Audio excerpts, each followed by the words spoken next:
در آیت 175 سوره الاعراف ما شما در 32 شماره رسیدیم که بیان صفات دشمنای توحید میکنه. الله متعال حال بیان میکنه، میگه بعضی کسا هستن که دشمن توحید است، علم داره، دانش داره، کتاب آسمانی رو میفهمه. میبینین این بسیار زنگ خطر است برای کی؟ برای کسایی که مثلا در شرایط، در مسائل اسلامی، در دینی، در مدارس یا درس خواندن، شیخ الحدیث است، شیخ التفسیر است، ماستر است، لیسانس است، دکتراست، پروفسور است، در اسلامیات بسیار میفهمه.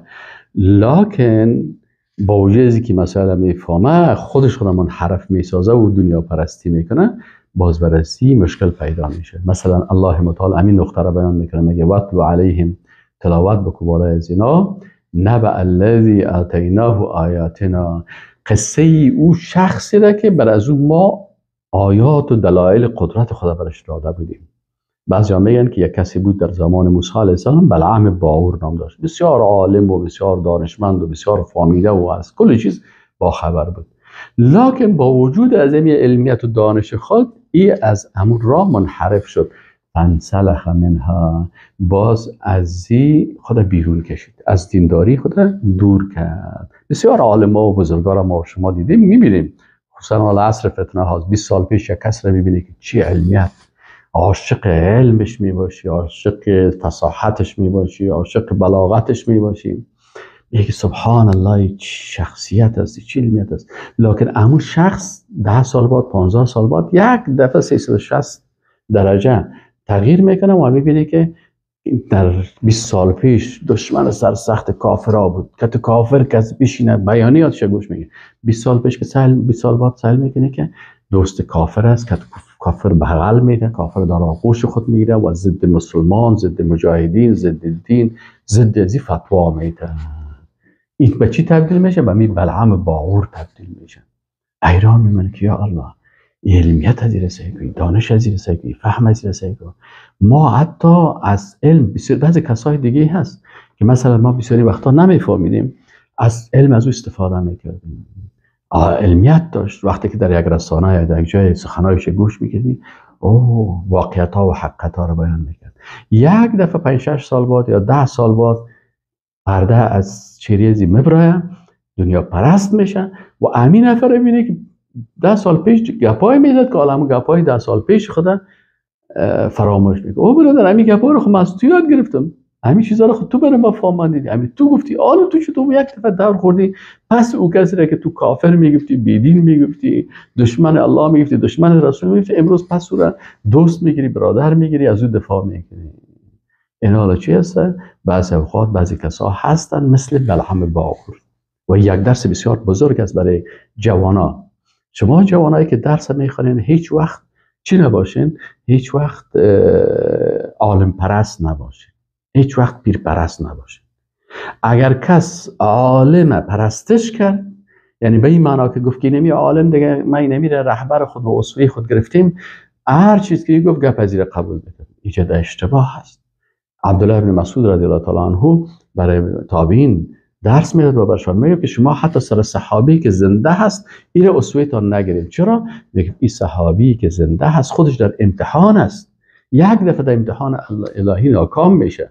سر از اون صحابه اصحاب اقتدا بکنید که اونا با ایمان از دنیا رفتن و رسول الله صلی الله علیه و سلم اونا را تایید کردن. اما کسایی که زنده هست یا در معرض امتحان است. اینال امروز ما تو متوجه باشیم که هر عالم و هر دعوتگر و هر پوهاند و هر دکتر و هر پروفسور و هر استاد و هر شیخ الحدیث و هر شیخ تفسیر که است، او را من ایس معلم خود میگیریم، برش احترام میکنیم، لکن سخنانش باید با قرآن و سنت برابر باشه. وقتی که دیدیم که این مطابق قرآن و سنت بر ما درس میده، آمنا و سلمنا و این نفر دوست می داشته باشیم به خاطر الله. اما اگر این منحرف میشه و خوب میفهمیم که اینی گپ از این مخالف این آیت قرآن است، این اجتهاد از این مخالف این حدیث رسول الله صلی الله علیه و سلم است، باز ما مکلفیت نداریم که دنبال رو نسو باشیم. ما با اطاعت از الله و رسولش بکنیم، ما پیرو قرآن و سنت باشیم. هر کسی که در راه قرآن و سنت در حرکت است، همراه دوستی و محبت داریم و هر کسی که ضد قرآن فتوا میده وقت مجرد یک عالم بسیار عالم بزرگ شیخ الحدیث باشه لکن میخیزه به ضد آیات قرآن فتوا میده. الله میگه کفار دشمن مسلمان هست، این میخیزه میگه نه کفار دوست ما هست.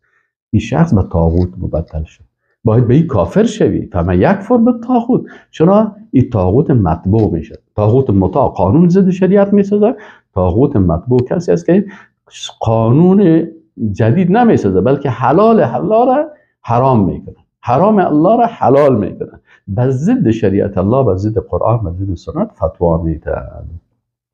این حال الله متعال میگه متوجه باشین اینه واتلو علیهم، تلاوت کن برشان ای رسول الله صلی الله علیه و سلم به خاطر اصلاح فکر و عقیدهشان چی رو برشان بفهمان.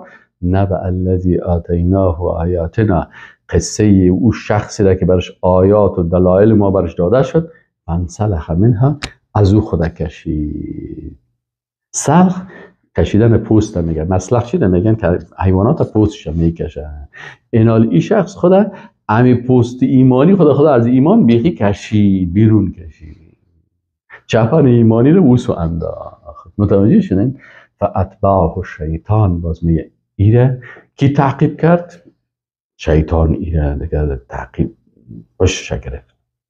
حالا کی انسان روی خود طرف دنیا دور داد و شریعت ترک کرد و کتاب الله را ترک کرد و سنت رسول الله را ترک کرد، این چی شد؟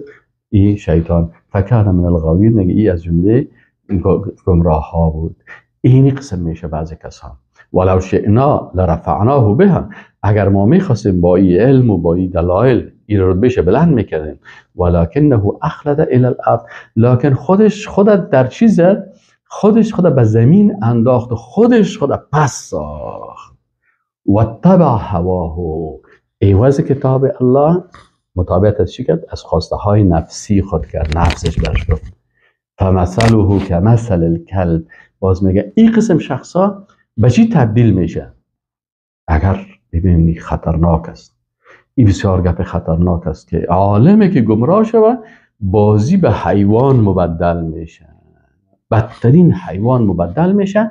فمثله، میگه مثال از این مثل چی وارست؟ کمثل الکلب، میگه مثل سگ هست. استغفر الله. ان تحمل علیه، اگر سرش تو حمله هم بکنی، یلحظ، چیغ زده میره و غو میکنه، و او تترکه یلحظ، و اگر ترکش هم کنی، کتش جنجال هم نکنی، بازم ایلا دادنی. صبح شام کار چی است؟ الا بیا که ما مناظره بکنه، الا تو فلانی هستی، الا تا گیری ما بیت میکنم، الا الفاظی که سبحان الله در دان انسان جور نمه ایر استعمال میکنه. اگر کتش جنجال هم برش بگی که تو طاغوت شدی، تو ناروا شدی، تو کتاب الله را ترک کردی، تو گمراه هستی، هم سرت حمله میکنن. اگر هیچ غرضش نگرفتی، گفتی بانش که میخواستم گفته برای چی کنیم، میشه من درس خودم میته پشته از این گپانم انوزم ایلایت نمیته. از این خاطر الله متعال میگه ذالک مثل القوم الذین کذبوا بآیاتنا. این مثال کدام قوم است؟ میگه مثال قومی هست کسایی هستن که کذبوا بآیاتنا، به آیات ما تکذیب کردن. علم داشت، فهم داشت، تخصص داشت، علمیت داشت، لکن همه را تکذیب کرد، همه را دروغ پنداشت و آمد برای غلط و نادرست حرکت کرد. فقصص القصص لعلهم یتفکرون. ای رسول الله صلی الله علیه و سلم توی قصه ها را بیان کو، این واقعیت ها را بیان کو بر از این مردم، شاید امی کسایی که منحرف شدن فکر بکنن، تفکر بکنن، تدبر بکنن، دوباره در فکر خود تجدید نظر بکنن، ببینن که والا راستی ما غلط کردیم، اشتباه کردیم، راهی نادرست گرفتیم. ساء مثل القوم الذین، میگه بسیار زشت است مثال کسانی که کذبوا بآیاتنا، تکذیب کردن به آیات ما، و انفسهم کانوا یظلمون، و اینا بالای نفسای خود ظلم میکردن. اینا در حقیقت ظلم بالای کی کردن؟ بالای نفس خود ظلم کردن. در غیر از اون نمیتونه، نه ایمان کس به دست از ایناست، نه اجل کس به دست از ایناست، نه روزی کس به دست از اینا هست. الله متعال هر کس روزیش میده، رزقش میده، زندگی میده و مرگ کلش پوتی الله هست. این هیچ چیز کردن نمیتونه، فقط اون مثل حیوان واره چیغ زدن میره. 33 نقطه هدایت و گمراهی مربوط الله هست. اگر ما میخوایم که خط یک نفر جر و بحث بکنیم، من یهد الله فهو المهتدی، هر کسی که الله هدایت کرد و هدایت میشه. حتما این لیاقت هدایت نداشت. الله متعال از پیشش هدایت گرفت. با وجود امکانات زیاد علمی و لیسانس و ماستری و دکترا و شیخ الحدیث و شیخ التفسیر و لقب‌های زیاد، اما لیاقت هدایت نداشت. بسیار خطرناک است. همیشه دعا بکن، یا الله تو برای ما توفیق هدایت نصیب کن، یا الله تو ما را قبول بکن، یا الله تو ما را هدایت نصیب بکن. چرا؟ من یهد الله فهو المهتدی. یک انسان هدایت میشه باید هزارها مرتبه، لکها مرتبه، میلیونها مرتبه به بارگاه الله سجده بکنه و شکر بکنه که یا الله مرا هدایت نصیب کرد. این چرا؟ من یهد الله فهو المهتدی و من یضلل و کسی که باز الله گمراه بکنه فاولئک هم الخاسرون. این باز در نقصان است. از این خاطر بسیاری کسا با وجود علمیت و فهم و دانش زیاد گمراه میشه. غضب الله سرش نازل شد. الله متعال حفظ بکنه. 34 نقطه صفات خطرناک دشمنای توحید. یک درس بسیار بزرگ فکری و درس بزرگ بسیار اعتقادی است. این بسیار متوجه باشید. این آیت بسیار آیت قوی و بسیار آیت خطرناک هست. این آیت بسیار آیت هست که انسان باید در این باره بسیار فکر بکنه و بسیار بترسه. الله متعال در این آیت شریف دوزخی ها را معرفی میکنه. کی دوزخی هست؟ در دنیا اینی علامات داره. انسان ببینه که علامات در وجودش نباشه و اگر کس داشته باشد توبه بکنه، استغفار بکنه، رجوع بکنه و به الله سجده بکنه و گریه بکنه و شو بخیزه به سجده بکنه، روی خاک سر خود بانه و از این عادات دیگه پا بگه یا الله مرا نجات بده. الله متعال میگه ولقد ذرأنا، یقینا که ما خلق کردیم، استغفر الله، لجهنم کثیرا من الجن والانس، برای جهنم بسیاری از جنها و انسانها یا خلق شدن برای آتش دوزخ. خلق برای آتش دوزخ شدن. یا کدام مردم هستن یا الله؟ الله متعال میگه اینیا چند صفت دارن. اول صفتشان چی است؟ لهم قلوب لا یفقهون بها. قلب دارن، دل دارن، فکر دارن، عقل دارن، اندیشه دارن، اما حق درک نمیکنن. خوب علم داره، خوب عقل داره، خوب فهم داره، خوب فکر داره، همه چیز داره، هیچ نقصان نداره، لکن حق درک نمیکنه. هر قدر برش میگه که او برادر این امریکایی، اروپایی، صهیونستا یا در باطل هستن یا دشمن انسانیت هستن، اینا تروریست هستن، اینا جنایتکار هستن، اینا دشمن انسانیت هستن. تا پیش از اینکه دشمن اسلام باشن، دشمن اسلام هستن، دشمن انسانیت هستن، دشمن اخلاق هستن، انسان من حیث انسان ارزش نمیدن. لکن وقتی برای اینا بگی اینا چون جهنمی هست، برای جهنمی میگه. هر قدر باش بگی میگه نه، امریکا طرفدار حقوق انسان، طرفدار حقوق بشر. سید فلسطین 30,000 طفل و خانم و پیچ سفید و مردمای مسکین کشتن، بمبارد کردن. 70,000 زخمی هست، طفلکای نوتولد کشتن، طفلکای مریضا رو در شفاخانه ها کشتن، بمبارد میکشن. و از این صهیونستا، انگلیس، امریکا، دشمنای الله از اینا دفاع میکنن. فرانسه بازم نه، اینها طرف کجاست حقوق انسان؟ آل فلسطینی مردم انسان نیستن. در سوریه، در عراق اینا انسان نبودن. چندین لک نفر در اونجا کشتن و در اینجا چه قیامت از در افغانستان دیگه امریکایی بمبارد میکنن، روسا که آمدن چقدر کشتن. آیا اینها کل از اینا چیزن؟ با وجود از میگن نه، اینها مردم خوب هستن، اینها مردم بسیار با عزت هستن، اینها مردم بسیار حقوق بشر هستن. الله متعال معرفی کرده اینی دوزخی هست. لهم قلوب لا یفقهون، هیچ درک نداره. و لهم اعین، چشم داره، خوب میبینه که سعی چقدر کشته میشه، چقدر میکشن، چقدر ظلم میکنن. لا یبصرون بها، هیچ رو نمیبینه. اگر یک مسلمان در یک جای بسیار دور یک تعداد ظالما را، خائنا را، جنایتکارا را، قاتلین، کافرای بسیار خطرناک، حربی ها را کشت، چیخشان دنیا را میگیره. دنیا را چیخشان میگیره که چی حاله. اما وقتی که به هزاران هزار مسلمان کشته میشه، هیچ ساکن را حرکت نمیده. اینجا چی هست؟ میگه ولهم اعین لا یبصرون بها، چشمایشون او رو نمیبینن. عیب‌های مسلمان ها را ولو که یک نقطه و یک عیب مسلمان باشه این بسیار مثل کوار نشان میده و عیب‌های کافرات هیچ نمیبینه. ولهم آذان لا يسمعون بها، هر قدر برش حق بگویی حق نمیشنوه، هیچ نه قرآن قبول میکنه، نه قرآن میشنوه، نه قرآن میبینه، نه حق، هیچ.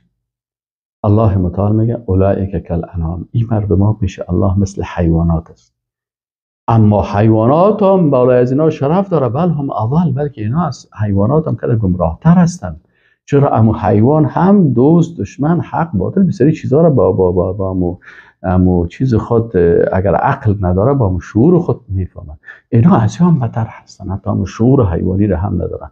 اولئک هم الغافلون، این مردمای غافل هستن.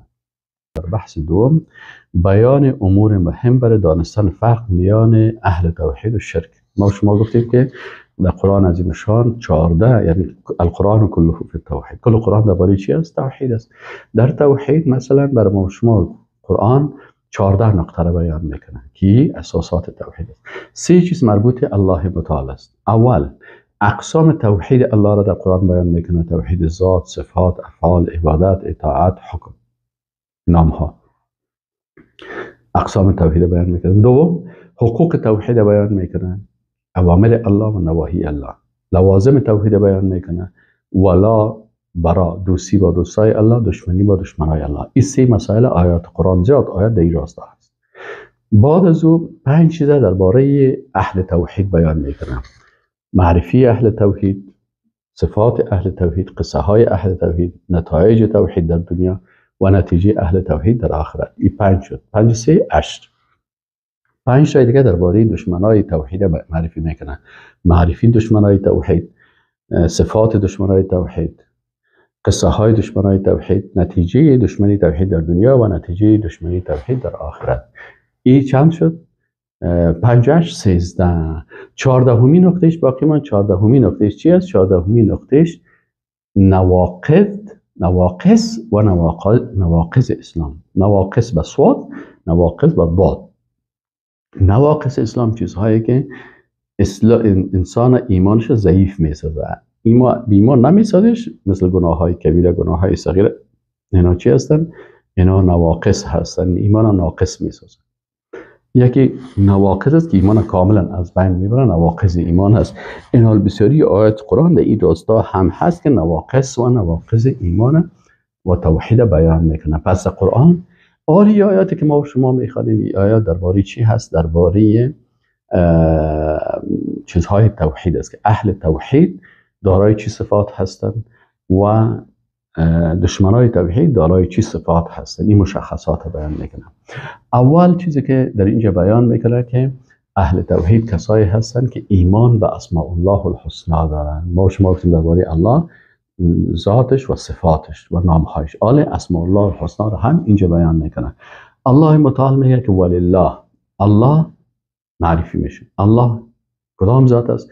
میگه ذاتی هست که مخصوص از اون نامهای حسنا هست. نامهای حسنا یعنی نامهای نیکی که به جلال و عظمت از او شایسته هست. اسماء الحسنا یعنی نامهای هست که معنای دارن که این معنای از این نامها به جلال و عظمت الله شایسته است. این اسماء الله الحسنا را اسماء الصفات هم میگن. یعنی هر نام دارای یک صفت هست، دارای صفات هست که او صفات به الله متعال شایسته هست. پس الله متعال دارای نامهای نیک است. شما نامهای الله را علما میگن توقیفی هست. یعنی توقیفی چی معنی؟ همون قسم چیزی که در قرآن آمده و در احادیث رسول الله صلی الله علیه و سلم ثابت است به مو اکتفا میکنیم، از دل خود نامهای دیگه جور نمیکنیم. چرا؟ الله ذات خود بسیار خوب میشناسه و رسول الله صلی الله علیه و سلم ذات الله را بسیار خوب میشناسه و صفاتش خوب میشناسه. از این خاطر الله متعال به رسول الله صلی الله علیه و سلم ذات با عظمت خدا و صفات خدا و افعال خدا به اساس وحی بیان کرده و رسول الله صلی الله علیه و سلم برای ما و شما انتقال داده. این حال ما مکلفیت داریم که نامها و صفات الله را از قرآن عظیم شان و احادیث صحیحه رسول الله صلی الله علیه و سلم بگیریم.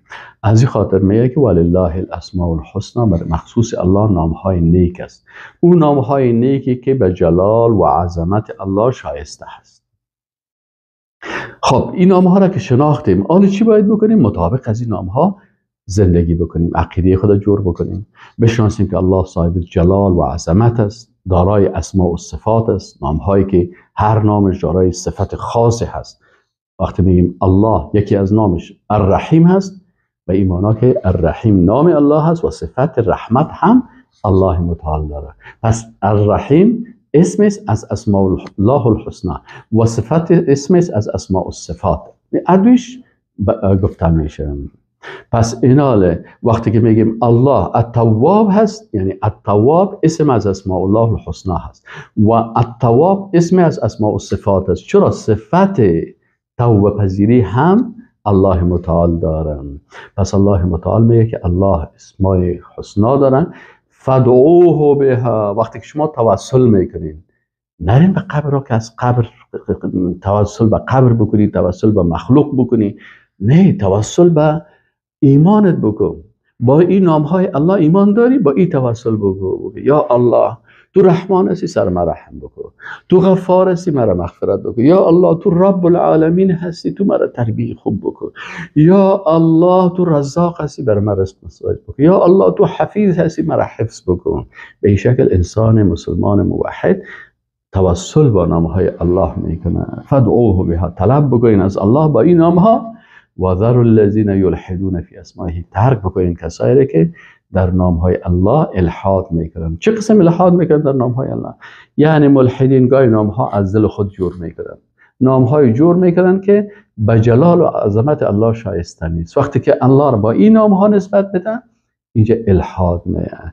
صفات الله را تغییر میدن، یا در اسماء و صفات الله چی میکنن؟ تعویل میکنن، یا مثلا اسماء و صفات از معنای اصلیش میکشن، یا اسماء و صفات مثلا تعطیل میکنن. میگه والا من عقل خود بالای وحی حاکم میگردانن، والا می به عقل مجور آمد، ای به حس مجور آمد، می اسم قبول. از خاطر گروه های بدعتی و گروه هایی که چی شدن به الحاد داخل شدن در نام ها، اینا را ترک بکنین. از این خاطر علما میگه که ما اسماء الله الحسنا را همون قسمی که در قرآن ثابت سنت ثابت هستن به ایمان داریم، معنایش هم میفهمیم، به معنایش ایمان داریم، کیفیتش نمیفهمیم، به او تسلیم هستیم، مربوط غیب است و به تمام آنچه که الله بر خود ثابت کرده ثابت میکنیم و صفاتی که الله از خود نفی کرده او را نفی میکنیم و نامهای الله که در قرآن و سنت است قبول داریم با معنایش. لا نعوله ولا نحرفه ولا نعطله، نه تحریفش میکنیم نه تعطیلش میکنیم، ولا نمثله ولا نشبهه، و این تشبیه و تمثیل به اسماء مخلوقات و با صفات مخلوقات تشبیه و تمثیل هم نمیکنیم. این ادب است در مقابل اسماء الحسنا. و ترک بکنین کسایی را که در نامهای الله الحاد میکنن. الحاد چی؟ مثلا این نامها را از خود نامهای زیاد میکنن، یا نامهای غلط را میارن، یا مثلا مشرکین نامهای الله را میگیرن از نام الله که مثلا چی است؟ برای مجسمه های مؤنث خود، مثلا از اله لات جور میکردن، از المنان المنات جور میکردن. این صفات مذکر و مؤنث یا کسی یا مربوط مخلوقات است. شما گرفتید اینا با اسماء الله الحسنا این مسائل دخیل ساختید. از این خاطر شما چی شدین؟ به الحاد اینا مبتلا شدن. الله متعال میگه که این چیزها را ترک بکنین، سیجزون ما کانوا یعملون.